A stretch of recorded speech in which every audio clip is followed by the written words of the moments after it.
All right, this is going to be a brief look at the impact of World War I on the desire for Algerian independence. As a reminder, World War I is from 1914 to 1918.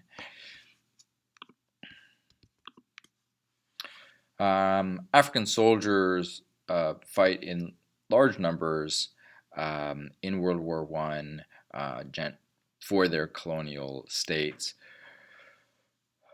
In World War I, you have 450,000 fighting for France, a total of 650,000 fighting in the First War, a total of 1.35 in the Second War. Just as a side note, in India, it's just as significant, but even with greater numbers. World War I for India, it's 1.5 million. These are voluntary troops. World War II, it's 2.5 million.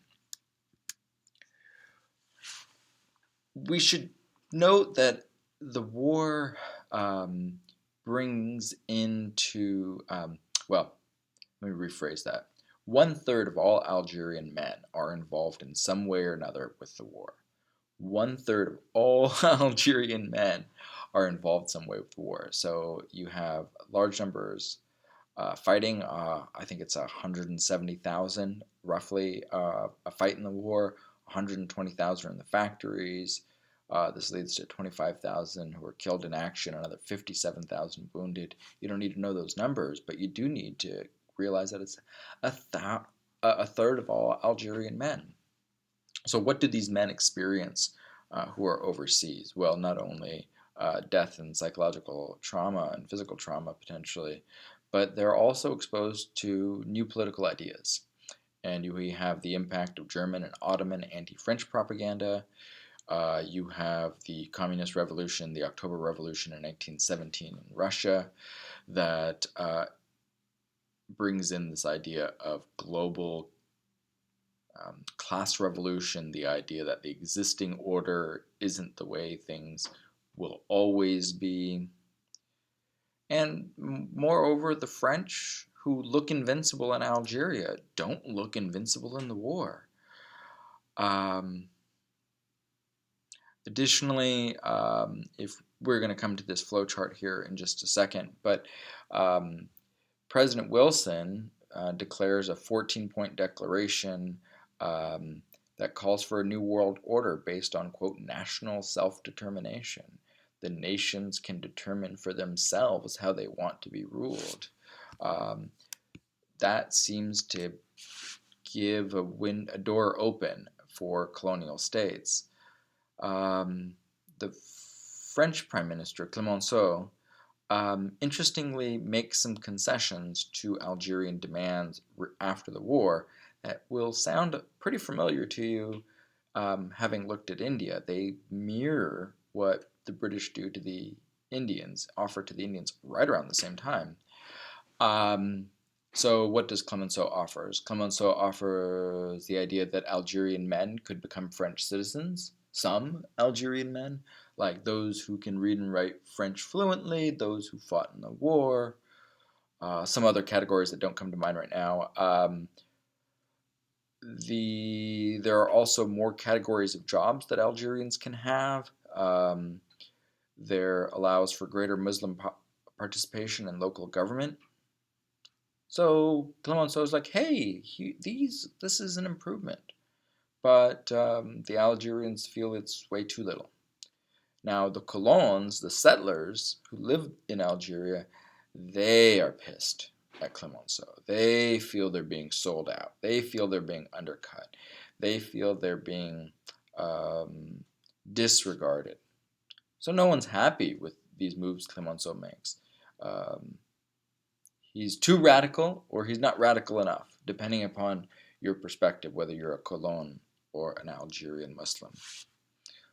But I want to take a moment to talk a little bit about land dispossession and how land dispossession leads to the city becoming a tinderbox. So we've established earlier that the farmer, I screwed this up. That should be the word countryside right there. The farmer is driven off the countryside by French policy, by the law. And this makes him sad, as you can see from this picture here. But then it also compels this individual to move to the city in search of work, because there is no other arable land accessible. So this person moves into the city in search of work, but what meets them in the city? Unemployment and psychological humiliation. Maybe there's work, so maybe they're not unemployed, but it's low hours. They're not treated with dignity. They are living in poor conditions. It is a segregationist environment, not unlike Jim Crow America. So there is financial poverty, but there's also this psychological humiliation. So what does this man, this farmer, once farmer, driven out again out of a country, out of the farm by policy, who moves to the city and faces this in the city, they may become radicalized, to use the contemporary term, and want revolution.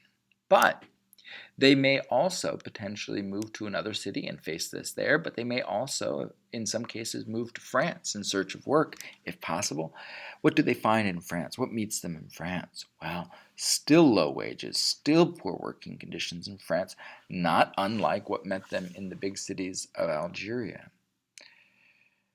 And then this worker is still in communication now with their family and friends, both in the countryside and in the city, telling them, this is how the French treat me in France.